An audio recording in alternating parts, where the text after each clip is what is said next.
Hi, I'm Judith Dreyer. Thank you for joining me for this podcast series, The Holistic Nature of Us. My intent is to take us, you and I, into a better understanding of the concepts behind our holistic nature and how that ties directly to the holistic nature of the world around us. How can we connect the dots in practical ways that we are nature and nature is in us? I will be featuring authors and educators, practitioners, and others whose passion for this earth helps us create bridges.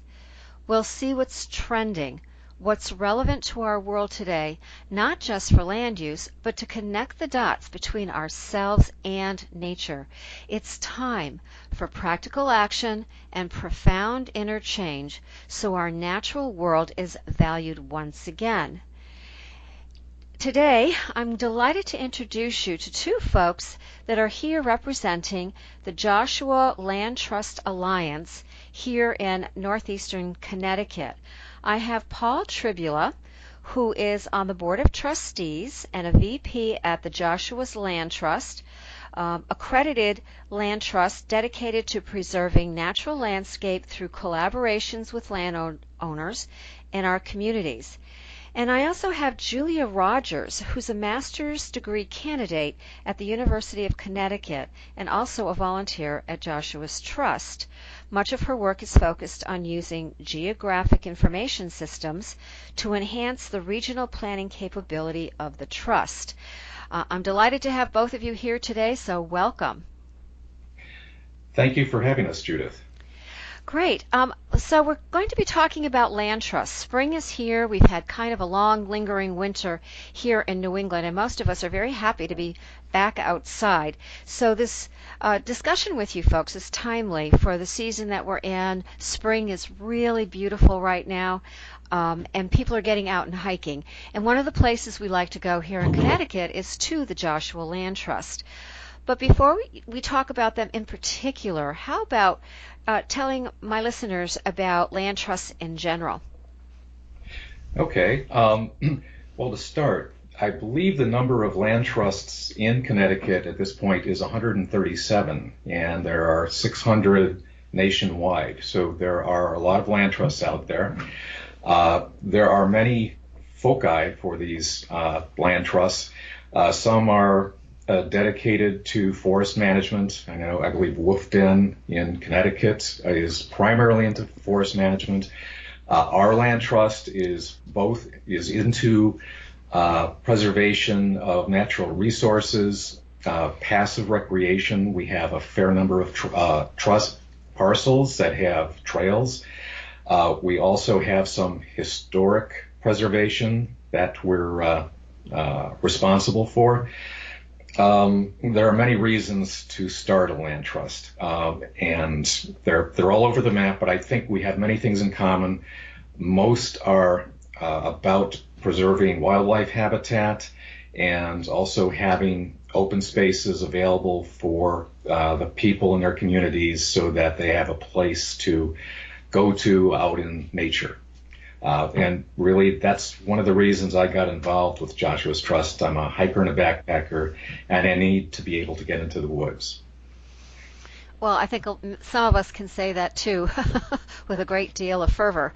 Getting out away from computers and artificial lights and getting out and seeing all those different species that are our brothers and sisters, so to speak, as the Native Americans would say.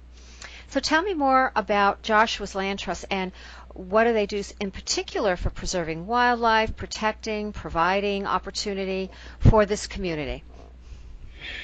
Okay, we're protecting, I believe, 69 fee-owned parcels, and I do not remember the number of conservation easements we hold, but we're protecting a total of about 4,500 acres. Now, I don't know how much you want to get into the nitty-gritty of the difference between easements versus fee-owned parcels, but fee-owned parcels we've acquired either through donations of land, or we might have had a bargain sale where we paid a certain amount of money, perhaps got a grant to help pay for the parcel. how we acquire the parcels, it's all over the map. Also, exactly how we're managing the parcels will depend on the specific parcel. For example, some landowners who have donated land have given us the land with certain requirements. Mm-hmm. Some want to have trails. Some want to have the land completely pristine, mm-hmm. In a wildland state. Mm-hmm. Some have put conservation easements on some of their property where, say, they wanted to do limited timber harvests, mm-hmm. And do forest management. And it all depends on the original request, the needs of the original landowner. So we're managing different parcels for different reasons. Let me see. I think we have 33 parcels that have hiking trails, and I think there are close to 30 miles of hiking trails on those properties. So we have a lot of opportunities for people to get out, and the original landowners, that's what they wanted. Mm-hmm. So we go with what the original landowners, what's the term, desires were. Did you have something you wanted to say? Yeah, and I would say our biggest thing that we manage tends to be invasive species. I've heard talk about, maybe doing some logging or timber harvest of some sort on our properties, but for the most part, a lot of it is hands out on the ground, getting rid of the invasive species that are covering Connecticut. So we're really trying to manage them and try to get rid of them on our properties as much as possible. So. That has to take a lot of volunteers.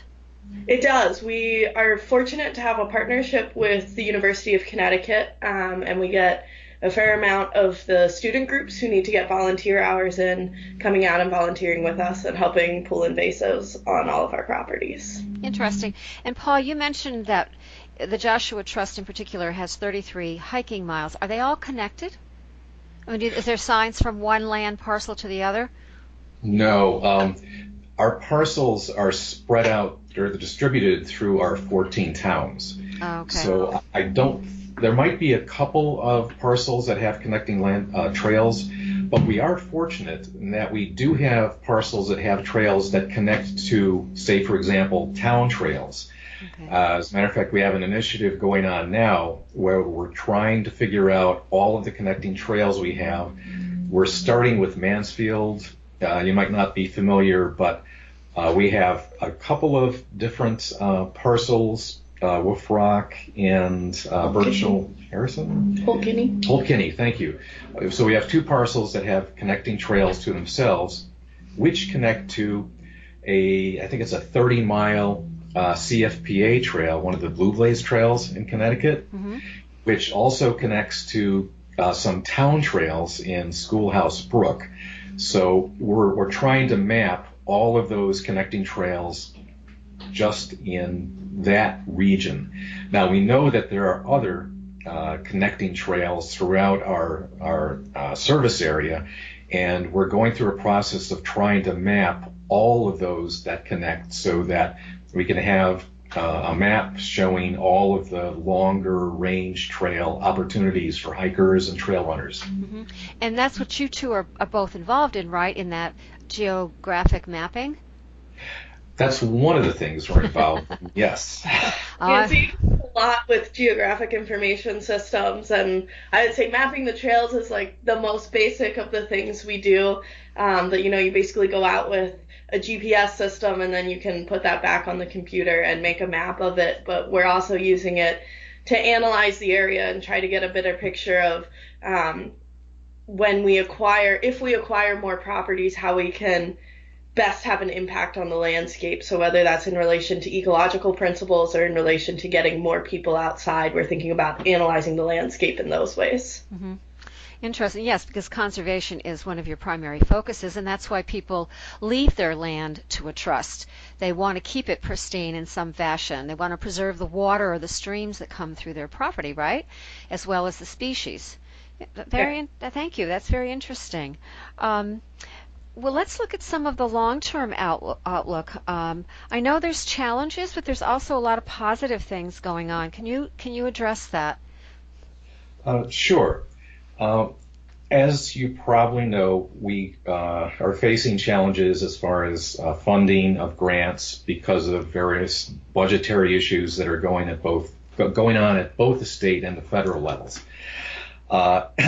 And that's a really big problem right now. However, because it's understood that we're having funding, all the land trusts are seeing the challenge there. Some private sources are stepping up because they see a problem and they want to be part of the solution. Mm-hmm. So more funding sources are popping up and funding, especially collaborative land trusts, trusts that band together and prove that they can make a bigger picture benefit. For example, acquiring larger tracts. I don't know what the average fee-owned parcel is that we have. I would guess it would be around 25 acres. We have larger, but in order to provide even better wildlife habitat, you want to have larger blocks of unfragmented forest, like blocks where the wildlife is free to travel, where I think there's also a vegetative flow that's involved there, but I don't want to get too technical. The bottom line is larger blocks of unfragmented forest are better for everyone, and also help protect watersheds, etc. better. Right, because they provide that biodiverse habitat. They keep major ecosystems intact.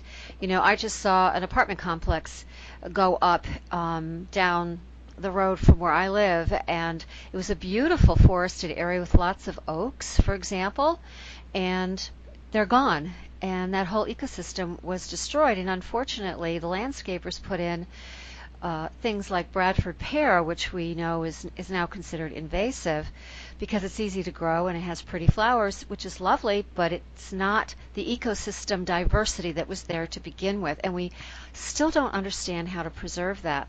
So let me go back to what you said about your funding. When a landowner says, okay, I've got 20 acres of land, I want to leave it in my will to the Joshua Trust or to a trust fund, a land conservation fund, do they have to leave money to help maintain it for the staff or the operation of a trust? We will calculate what the cost of maintaining the property in perpetuity is. We are not applying any staffing factor at this time for those costs, but we are asking donors to step up with a donation for stuff like maintenance of trailheads, monitoring. Is there anything else I'm missing? We would also ask, frequently we try to get landowners to also pay for surveys. So in order for us to acquire the property, we have to have a survey that requires a fair amount of money to get it done. And so we would try to ask landowners to also pay for that. Okay. All right. That gives us a good overview. So what other challenges do you see? There's obvious ecologically focused challenges. We talked about the invasives that are present across, all of our properties that pose, if one of our goals is conservation and maintenance of biodiversity, invasive species are possibly one of our biggest threats because you get invasive plants in your landscapes like barberry or multiflora rose, and they take over, and you have very few insects that use those as habitat other than perhaps the black-legged tick, which barberry is a great habitat for. And so, as we're thinking about trying to conserve these areas and trying to preserve that biodiversity, that's really a big threat that we have to address somehow. Well, I hear you. I know in the Master Gardener program that I'm a member of, there's a lot of talk about invasives and how we can manage them. And that's the key word, manage, isn't it? And what most folks don't realize that these invasive species usually have more than one way to propagate. So it's not just cutting them down or cutting them back. You know, their roots are very aggressive. They might lay a branch down somewhere or a piece of a branch, and before you know it, they're back there again. So it's an education thing, as I see it, for invasives. Yeah, for sure. And there's the battle of, well, you get it off of your property, but it's going to come back because all the properties surrounding you still have a problem with barberry or multiflora rose. So it's a constant battle. Yes, it is. So tell me more. You have other positives or challenges that you'd like to highlight? Well, actually, one of the challenges that Julia had brought up kind of ties in with one of the challenges that you brought up, Judith. But why don't you get into the youth aspect? Yeah, so I think there is, I hear a lot from people who are older than me that, millennials and kids younger aren't getting outside as much as they should be. And there's this question of how we foster a love for the environment in the younger generations. I am probably, at every Joshua's Trust event that I go to, I'm probably the youngest person there unless someone brought their kids or their grandkids. And so, there's this big question of how do we get the younger generations involved and how do we really make them appreciate the environment like other people who are working in the environment do. And I think that that's something that land trusts really have. They have a special place to do something about that because, we have lands. In Joshua's Trust case, we have lands and property all over 14 towns that provide access for any number of people, that you don't have to travel that far to get to any one piece of forest to get to out on trails. And so I think that's one way that we can do it, but it's also thinking about how you can tailor events to really get that younger generation involved. So that we continue the love for the environment. In the Master Gardener program, I was involved with the Tolland Youth Garden, and the kids that are taken with gardening, they just love it. They love digging in the dirt. They love looking for the bugs and the butterflies, understanding which ones are beneficial, and most of them are. They're learning about invasive species, that kind of a thing. So I think there is an eagerness there if we just expose them to it, Yeah, and it's so much fun working with kids and watching them be enthralled by that little bit of soil that, most of us adults walk by and we're like, oh, it's dirt. I have, 1,010,000 other things to be doing. But to get the kid perspective again when you look at nature is rewarding for anyone working with them too. It is. So I'm assuming that you offer programs through the Trust? We do, yeah. So we have a number of different walks and educational programs that are people can find on our website. And Mike just mentioned the letter boxing that goes on here, which brings in more people onto our properties and young people onto our properties. But I think we need to do more of that. And something you mentioned before about something that's keeping young people out of the woods, which is a fear of things like ticks and Lyme disease. One of the things we have to do is an educational outreach because ticks and Lyme disease, that is a real issue. However, there are preventative measures you can take, and that's where we have to educate people. There are CDC guidelines, there are recommendations regarding the right kinds of repellents to use, what to put on your clothes, what to put on your skin.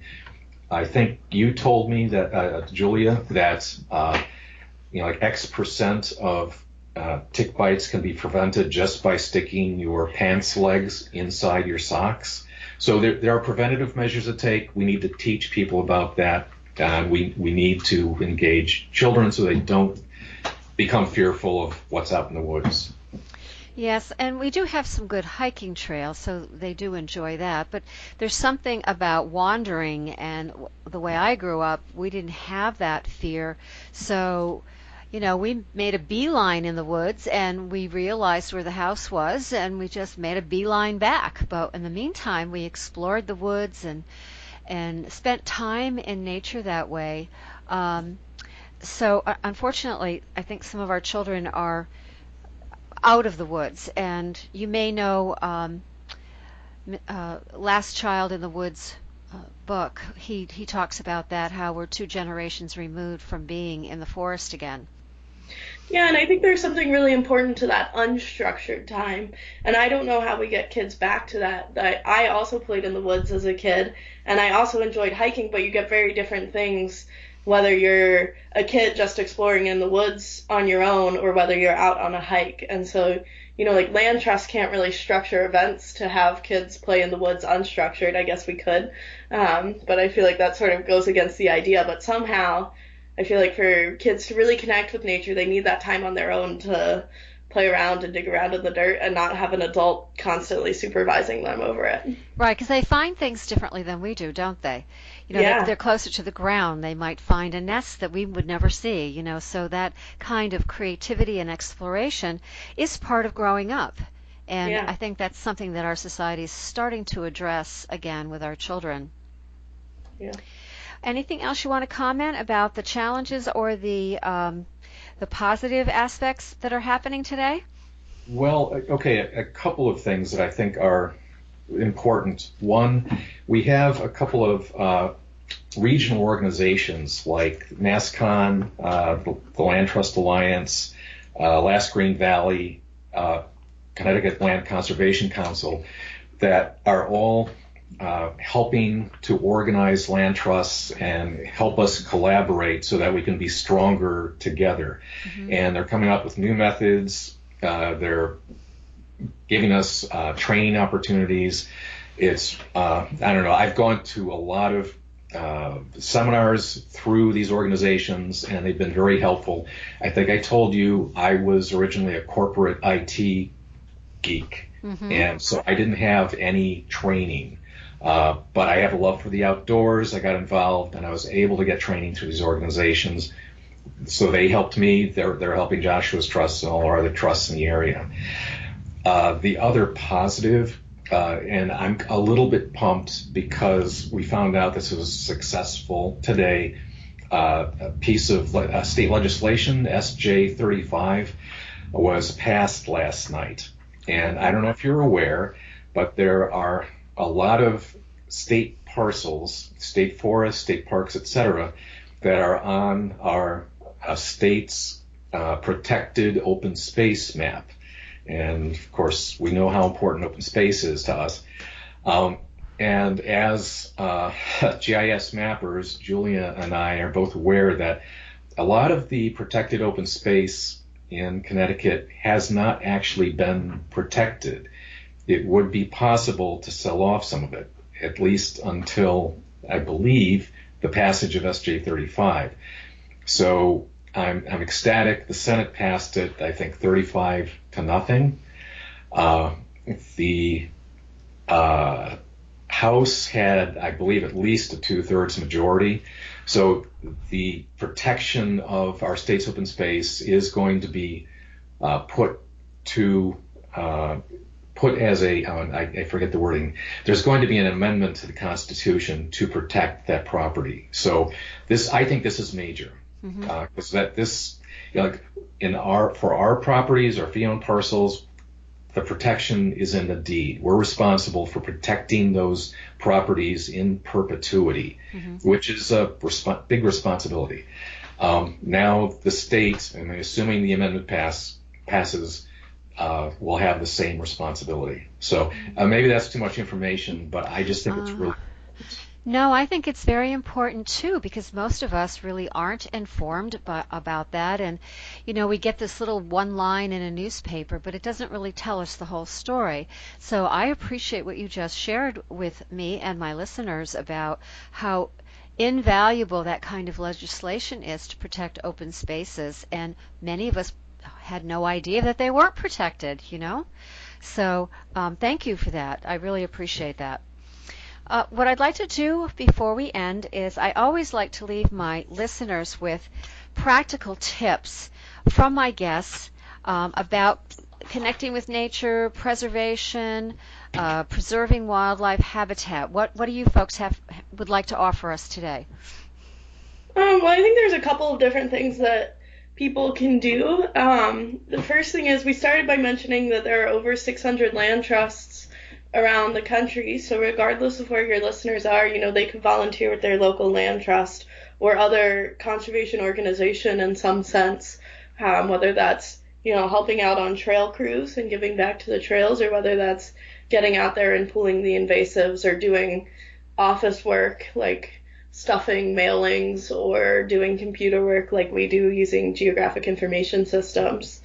Land trusts, I'm pretty sure most of them are always looking for volunteers and to, increase their member base and get more excited people out there who can help influence other generations and other people. And one of the things I would add is to get out there and hike in open space, in properties where there are trails. Use the trails, because usage is one way to protect them. Because not only do people see you using the properties, and it gets back to legislators that people are recreating this way, but it's also a way of passive monitoring. Using natural resources in a responsible manner is just a great way to protect them. A quick example, which it isn't directly related to our trust, the Gauley River in West Virginia. I'm an avid whitewater paddler. A lot of people were paddling back in the 70s. Then rafters started to raft the river, and more rafters, commercial rafters moved in. I was a little bit bitter and resentful because, other people were paddling my river. That's supposed to be funny, but, I didn't have it to myself anymore. But then the Army Corps wanted to put in a bypass to bypass the first 3 miles of the river from the dam down to a lower point, which would have dried up that section of river. Because there were so many people utilizing the river, so many rafters, there was money coming into the local town, etc. It was a no-brainer. It didn't pass.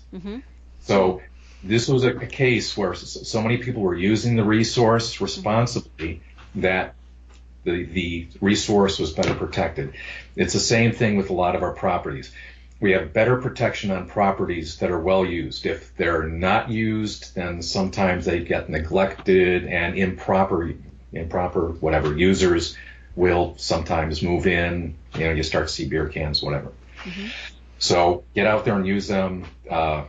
When you go out there, bring your children so that they can have a good time. They learn to have a good time, and they can see what's out there. That's great. That's wonderful.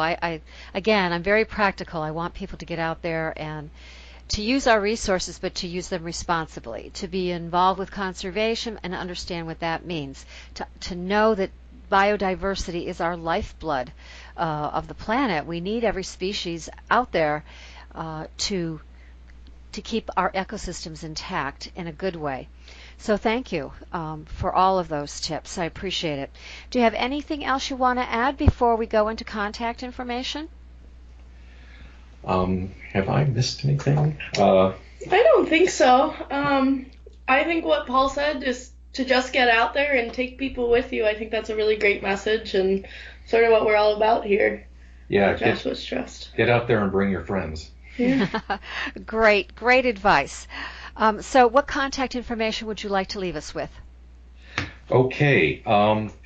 If you want to contact Joshua's Trust, we can be reached at joshuastrust.org. And actually, that's the best way.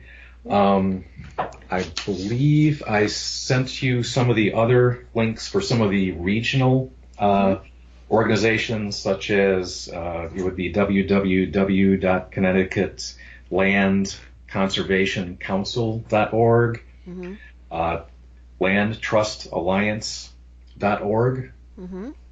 And for some inspirational information on why we need to conserve more land as quickly as we can, and it's because like more land is being developed, more forest is being fragmented.